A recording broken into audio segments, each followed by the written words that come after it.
खबर यूपी के आगरा से, जहां एक सांड की गर्दन में साइकिल फंस गई, जिसके बाद सांड अपने गले से साइकिल को निकालने के लिए इधर उधर भागने लगा, जिससे वहां अफरा तफरी मच गई। पर खड़ी इस साइकिल में सांड ने टक्कर मारी थी और फिर ये साइकिल उसके गले की हड्डी बन गई। गर्दन में फंसी साइकिल लेकर सांड इधर उधर दौड़ने लगा और उसे गले से निकालने की पूरी कोशिश की। सांड के इधर उधर भागने से लोग दहशत में आ गए। बीच सड़क पर सांड का ये ड्रामा काफी देर तक चलता रहा, लेकिन जब साइकिल उसकी गर्दन से बाहर नहीं निकली तो वो थक हार कर बैठ गया और शायद मदद का इंतजार करने लगा, जिसके बाद कुछ लोगों ने कड़ी मेहनत के बाद सांड के गले से साइकिल को निकाला। यूक्रेन पर होने वाले रूस के सबसे बड़े हमलों की प्लानिंग एक ऐसी टीम कर रही है जिसमें सेना के अफसर नहीं बल्कि कुछ इंजीनियर हैं। यही टीम तय करती है कि यूक्रेन के किस हिस्से में कब और कितने बड़े हमले करने की जरूरत है, जिससे जुड़ी अहम जानकारी सामने आई है। खोजी पत्रकारिता करने वाली रूस की कुछ वेबसाइट दावा कर रही हैं कि इंजीनियरों की एक टीम के हाथ में बहुत बड़ी, बिना कुछ खर्च किए अपने किचन से होम बेकरी बिजनेस करके 40,000 रुपए महीना कमा रही हैं। आपको भी ये करना है तो फ्रीडम ऐप को अभी डाउनलोड कीजिए। जिम्मेदारी है। यही टीम यूक्रेन में पुतिन के टारगेट चुनती है। इसी टीम के इशारे पर रूस की फौज अपनी सबसे महंगी मिसाइलें दागती है। दावा यह है कि अब तक 3 बड़े हमले यूक्रेन पर रूस की तरफ से हुए हैं और उन 3 हमलों ने यूक्रेन को बुरी तरह झकझोर कर रख दिया।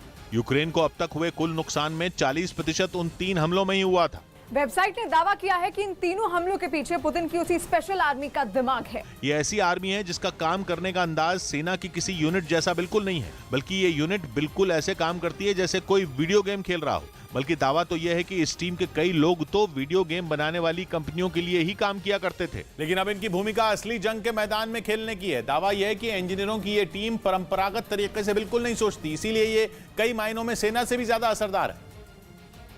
खासतौर पर इसलिए क्योंकि उनके काम करने का तरीका बिल्कुल अलग है।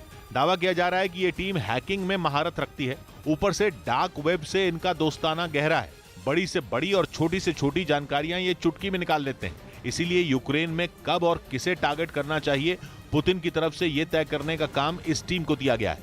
फोन कॉल रिकॉर्ड और डिजिटल डेटा की मदद से बेहद खुफिया तरीके से अपने टारगेट चुनते हैं। फिर उस जगह की सटीक जानकारी केवल जीपीएस के तौर पर सेना तक पहुंचाते हैं। दावा है कि सेना तक ये जानकारी केवल एक खास मेमोरी कार्ड में पहुंचती है।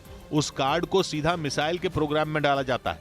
मतलब ये कि मिसाइल दागने वाली टीम को भी ये पता नहीं चलता कि मिसाइल कहां गिरेगी।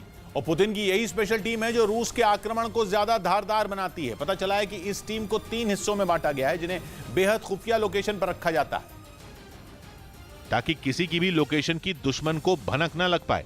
इनके काम करने का अंदाज बहुत कुछ खुफिया एजेंसियों की तरह है। मतलब ये कि न तो इनकी कोई वर्दी है और न ही कोई प्रोटोकॉल। बिल्कुल आम लोगों की तरह दिखने वाले ये लोग पुतिन की सबसे खास आर्मी का हिस्सा हैं। यहाँ तक कि इनके परिवार और सबसे करीबी लोगों को भी इनके काम की खबर नहीं है, लेकिन सुरक्षा इन्हें फौज के सबसे ताकतवर अधिकारियों से भी ज्यादा दी जाती है। दावा है कि 3 हिस्सों में इस टीम को बांटा जाता है, वो भी इसलिए कि अगर किसी एक की लोकेशन दुश्मन तक पहुंच भी जाए तो भी बाकी टीम को बचाया जा सके।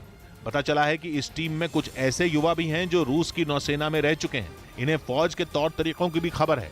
इंडोनेशिया में एक नाव में आग लगने से 14 लोगों की मौत हो गई। जानकारी के मुताबिक नाव में 240 लोग सवार थे, जिनमें 226 लोगों को सुरक्षित बचा लिया गया।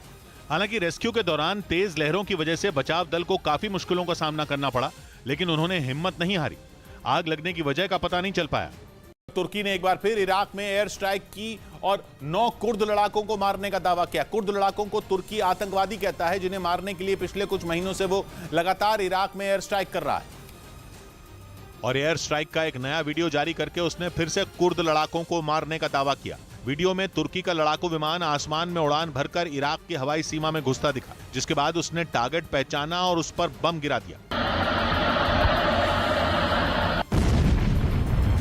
पिछले 10 दिन में यह दूसरी बार है जब तुर्की धड़ल्ले से उत्तरी इराक में घुस गया और वहां एयर स्ट्राइक की। कुछ दिन पहले भी वो इसी तरह से इराक के उत्तरी हिस्से में घुस गया था, जिसके बाद इराक ने तुर्की की हरकत पर आपत्ति जताई थी और एयर स्ट्राइक में मासूम लोगों की जान जाने का दावा किया था। यह तक आरोप लगा कि तुर्की ने उत्तरी इराक में केमिकल बम गिराया था, जिससे उत्तरी इराक के स्थानीय लोगों को दिक्कत हुई। इराक ने एक दर्दनाक वीडियो भी जारी किया और इसे तुर्की के खिलाफ सबूत बताया। केमिकल बम का नाम सुनकर दुनिया भी डर गई थी, क्योंकि रूस पर यूक्रेन जंग में इनके इस्तेमाल का आरोप लगा था। लेकिन तुर्की बेफिक्र रहा, क्योंकि कुछ ही दिन बाद तुर्की ने दावा किया कि उसने फिर से उत्तरी इराक में घुसकर कुर्द लड़ाकों को मारा है। कुर्दिस्तान वर्कर्स पार्टी के लोगों को